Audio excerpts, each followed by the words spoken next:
Hello everyone, welcome to another WordPress tutorial. By this point you're familiar with what WordPress is, and perhaps you're convinced that it's worth giving a try. So how can you have your own copy of WordPress to click around in and experiment with?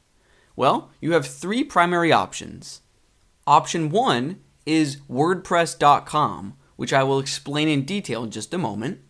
Option 2 is to sign up for web hosting, which I will explain in detail in just a moment. And finally, option 3 is to simply install WordPress on your computer. So let's now explain these in detail. So option 1 is WordPress.com, which I won't explain in too great of detail because I don't want this video to become a commercial for or against WordPress.com. So for now, I will just say this. If you're interested in getting your hands on WordPress and you want to experiment with posts and pages and you want it today, this hour, this minute, you can't beat WordPress.com.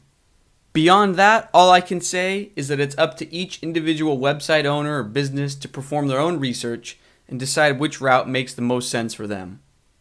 So let's move on to option number 2, which is signing up for web hosting. Now there is a virtually limitless number of web hosts out there, all competing for your business, and I'm not going to endorse any of them. There are exceptions to the rule, but in general, you get what you pay for when it comes to web hosting. So I'll let you decide what an appropriate budget is for your web hosting. One of the main things you want to look for is that the web host advertises that they support WordPress or that they support PHP and MySQL. Now in the modern era, the vast majority of web hosts will offer that support no problem. And they'll usually make it very easy, perhaps even one click away, to get WordPress installed and set up on your web hosting. Now I will say this, a lot of web hosts really advertise the fact that they offer easy one-click WordPress installers.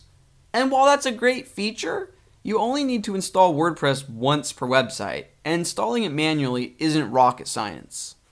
Now even some of the best web hosts in the world offer auto installers, so I'm not saying a WordPress auto installer is bad. I'm just saying it's not an important factor when choosing a web host. The important factors are the speed of the servers, the reliability of the servers, and actually I would say most importantly, the number of customers they cram onto a single server. So make sure you watch out for those factors when you're reading customer reviews of different web hosts, and you shouldn't have any trouble finding an excellent web host for your WordPress website. So moving on, let's review option 3, installing WordPress on your computer. Now option 3 is what I recommend if you're really interested in learning about WordPress and learning how to get the most out of it. If your goal is to simply have a website up and running as soon as possible, you should really choose option 1 or 2, because this option 3 of installing it on your computer does not result in the general public being able to see what you create. Option 3 is only for your own development and education. So you can build your website on your computer using WordPress, and then later on, you can then transfer it to a web host. And only then, once that transfer is complete, can the entire world and general public view your website. Up until then, you can think of it as sort of just a text file laying around on your computer that only you can view. Now it's up to each individual to decide how they would like to get their hands on WordPress. But because this is an educational video series and not just a how can I get a website up ASAP series, I'm obviously going to choose option number 3. And in the remainder of this video, I'm actually going to show you how simple it is to install WordPress on your computer. So let's get started. The first step is to make sure that our computer has all of the necessary software to run WordPress. Now it's pretty simple. The only things we need are PHP, MySQL, and then some sort of server. In this case, we're going to use Apache. Now, if you're not familiar with any of those 3 items, it's okay, because we don't need to really know that much about them at the moment, and we don't even need to install them individually.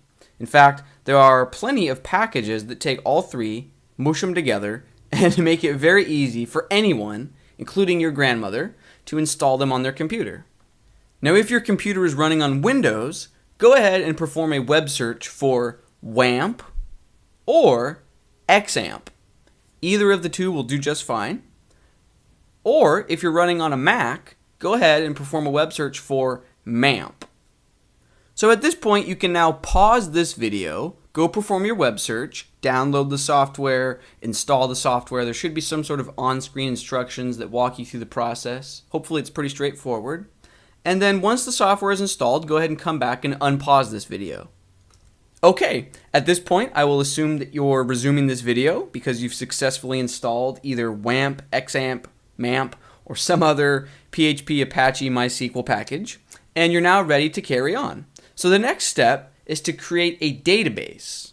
So you'll need to make sure that whatever program you just downloaded has been launched and make sure that it's open and running. And then what we're looking for is something called PHP MyAdmin. Now, depending on which software package you chose, finding PHP MyAdmin might be a little bit different. But no matter which package you chose, there should be some sort of either new icon representing the software, or when you first launch the software, it should open up some sort of screen. And we're looking for a start page, so perhaps it opened in your web browser. But in general, just look around for some sort of options or start screen and look for the phrase PHP MyAdmin. So once you've pulled up PHP MyAdmin, it will look something like this. And our task is very simple. We simply want to click on this database tab. And then where it says create new database, you can enter any name you want. I will call this database Learning WordPress. And then simply hit create. And that's it. So that step's complete. The next step is to visit wordpress.org and follow the download buttons to download the latest zip file of WordPress. So once you've finished downloading WordPress, go ahead and extract the files. You can either double click it, or depending on your operating system, perhaps right click and click extract now. And then you should end up with a folder called WordPress. Our next task is to move this WordPress folder out of our downloads folder and into a new special folder that was created just a moment ago by MAMP, XAMPP, WAMP, or whichever package you chose. Now the name of this new special folder and the location of this new special folder will differ depending on your operating system and the package you chose, but in general, this folder is referred to as the local host directory, and it will be usually named something like htdocs, or public HTML, or www. Now I would start by looking somewhere either in your C folder if you're using Windows, or somewhere in your applications folder if you're using a Mac. But if you still can't find this new folder, go ahead and perform a web search for local host directory and then just include the name of the package you downloaded. Now once you've located the special local host directory folder on your computer, go ahead and move over, cut and paste or drag however you'd like, but move over the WordPress folder that we extracted into this new special folder.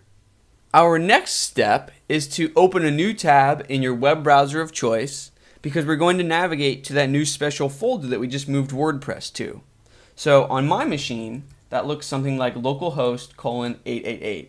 On your machine, it might simply be just localhost.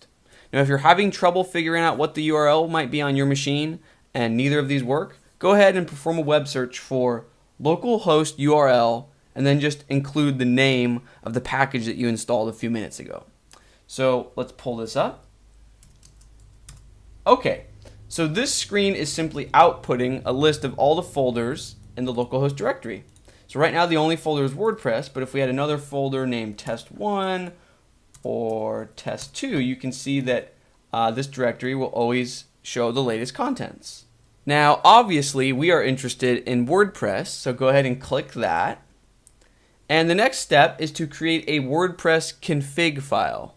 Now, if we were actually installing WordPress on a web host, I would recommend performing this step manually. But because we're only installing WordPress on your local machine, this method should work just fine. So go ahead and click Create a Configuration File. And then there should be a button towards the bottom that says Let's Go or Next Step. This screen is where we give WordPress access to that database we created just a few moments ago. Now, if you remember, I chose to name the database, in my instance, Learning WordPress. The database username is root. Now, for this password field, you can either leave this blank or type in root. And it really depends on the package that you installed, whether you chose MAMP, XAMPP, or WAMP. In my case, the password is root, but yours might be blank. This is definitely localhost. And then you can choose to put something here if you'd like. It doesn't really matter for your instance, but you could name this test site, or you can just leave it WP_, and then simply click submit. If you see this screen, excellent. That means WordPress can communicate with the database that we set up. Now go ahead and click run the install. And from here, it's pretty self-explanatory. You simply provide a name for the website, so that can be anything you would like in this field, and then provide a username, a password, and an email address, and then click Install WordPress. Next, you will see a screen saying Success. Now a quick note, I chose admin as my username, and if this was on an actual web host instead of just our local machine, I would recommend not choosing admin just for security reasons because it's so predictable. But because this is on your local machine, security is not of the highest concerns. This isn't an actual public-facing website, so that's fine. And go ahead and click Login. And once you enter that username and password, you're done. We're complete. Congratulations. You have your own personal local copy of WordPress that you can experiment with. Now in future lessons, this means that you have your own WordPress environment to follow along with as we roll up our sleeves and continue to learn more and more about WordPress. So thank you very much for watching this lesson, and stay tuned for more WordPress tutorials. Thanks. Bye.